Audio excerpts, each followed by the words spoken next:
I am ready to make my Swiss meringue. So Swiss meringue is similar in ingredients to Italian meringue, but a very different preparation method. So what I have going on is a double boiler here. So I only have about 1 inch of water in my pan. My water is steaming exactly where I want it to be, not boiling. I do want to make sure that when I create my double boiler, I don't want the bottom of the bowl actually touching the surface of the water. That's going to be a little bit too hot. I really just want the steam from that steaming or simmering water to be what is heating my bowl. I also have clean egg whites. Go ahead and add those in, and my granulated sugar. So initially what I'm going to do is just whisk these together to get them to combine.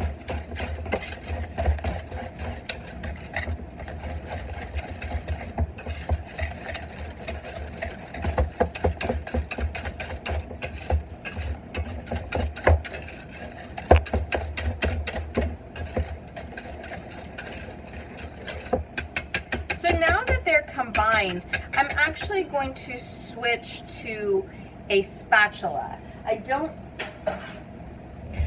really want to incorporate any air into this mixture. So a spatula is just going to help me keep my egg whites moving around so that I don't get hot spots or any cooking of my whites without incorporating any air. So what I am looking for when I am making my Swiss meringue at this stage is that all of the sugar is dissolved. So I want to make sure that I'm scraping down the sides of the bowl, keeping all of that sugar down with the egg whites. Now, some recipes will say just bring this to 100 degrees, 120 degrees. I like to bring this a lot higher, and as long as I'm keeping the egg whites moving, that won't be a problem because I am gradually heating these up. So it's almost similar to when we temper eggs with a hot liquid. Because I am using a double boiler, this is a gentle heating process, and so I don't have to worry about these scrambling as long as I am increasing the temperature altogether. I also have with me a small container of water. This is going to be helpful when I am checking for to make sure that my sugar is completely dissolved. So what I'm actually going to do is just sort of grab a little bit of the egg whites and rub it between my fingers to see if I feel any granules of sugar. But then I want to make sure that if I am feeling granules, those don't get stuck on my fingers. So I'll do a little rinse of my fingers just in this water right here so that I can know for sure whether I am feeling granules or not. Swiss meringue is not as stable as Italian meringue. Italian meringue is our most stable meringue because of the cooked sugar syrup. It does still fall into the foam icing category, so no matter if I'm using Swiss meringue or Italian meringue, these are things that need to be used immediately, and they don't have a very long shelf life. So you want to make your meringue right before you need it, use it immediately, and then you're really not going to have more than 1 day of shelf life, not because of food safety, but because of quality. The meringue will start to weep, so that means that the liquid is separating back out of our meringue, and you can get sort of this puddle of liquid around the base of whatever dessert you have used it on. So our shelf life is quite low for this. I do like using Swiss meringue as opposed to Italian when I am making a very small amount of meringue.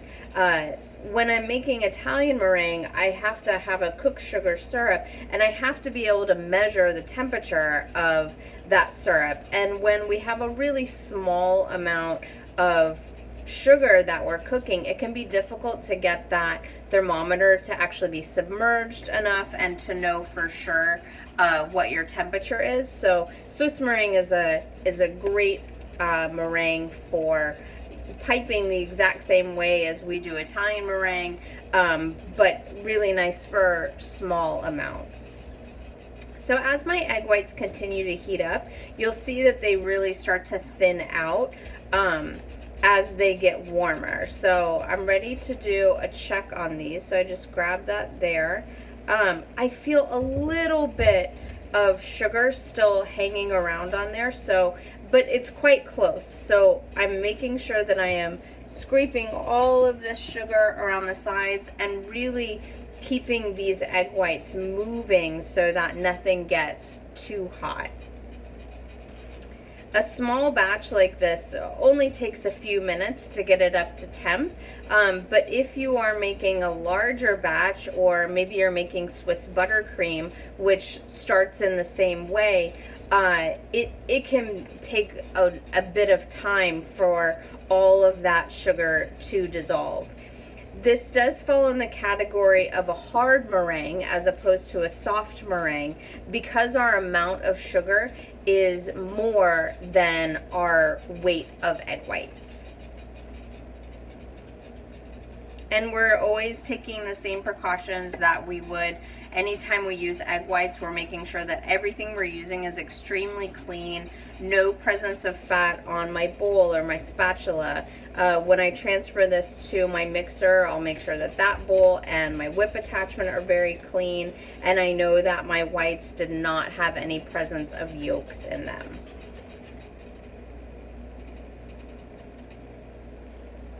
Still just a little touch of sugar granules. What can happen if you have sugar granules left in this mixture, as this mixture cools back down and we whip it when we get it into our mixer, those granules will stay solid and they'll actually become crunchy texture within your meringue, which is not what we want to have. We want to make sure that this is perfectly smooth all the way through.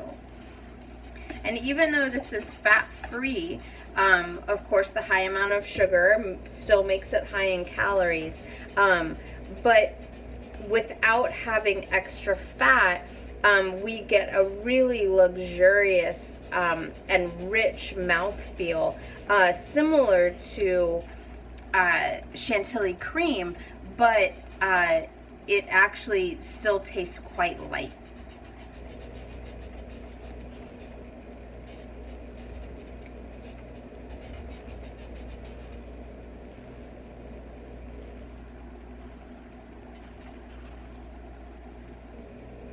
Okay, these feel great. So now they're gonna come off of the heat, and I'm gonna transfer these to a mixing bowl on my stand mixer fitted with a whip attachment.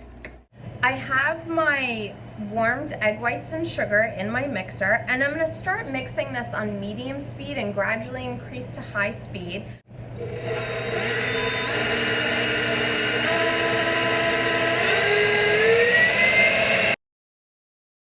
I'm going to continue mixing this on high speed until I achieve stiff peaks.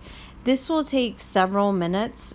It's different from Italian meringue, where when we pour our hot sugar syrup in, we only whip on high for 1 minute. This takes longer to get to those stiff peaks because our egg whites weren't whipped at all. When we make Italian meringue, our egg whites are usually at medium peaks when we pour that hot sugar syrup in, so we sort of have a head start. So you can continue on high until you see those stiff peaks form. If you occasionally need to scrape down the bowl, sometimes I find that there is a small layer in between the whip and the bowl that doesn't quite get the same volume.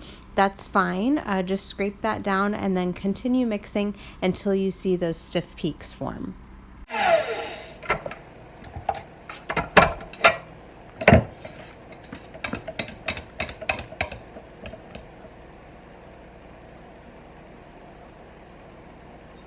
This looks great. So this is exactly what I'm looking for, these nice stiff peaks.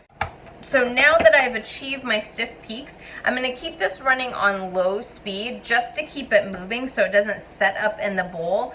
And I'll keep that running on low until I'm ready to actually put this in my piping bag and pipe on top of my dessert.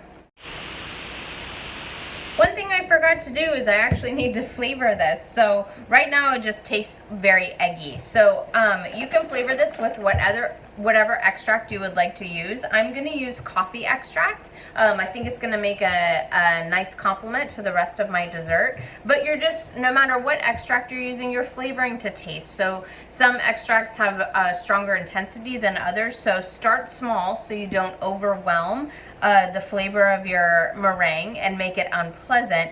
And then we'll keep this mixing on low.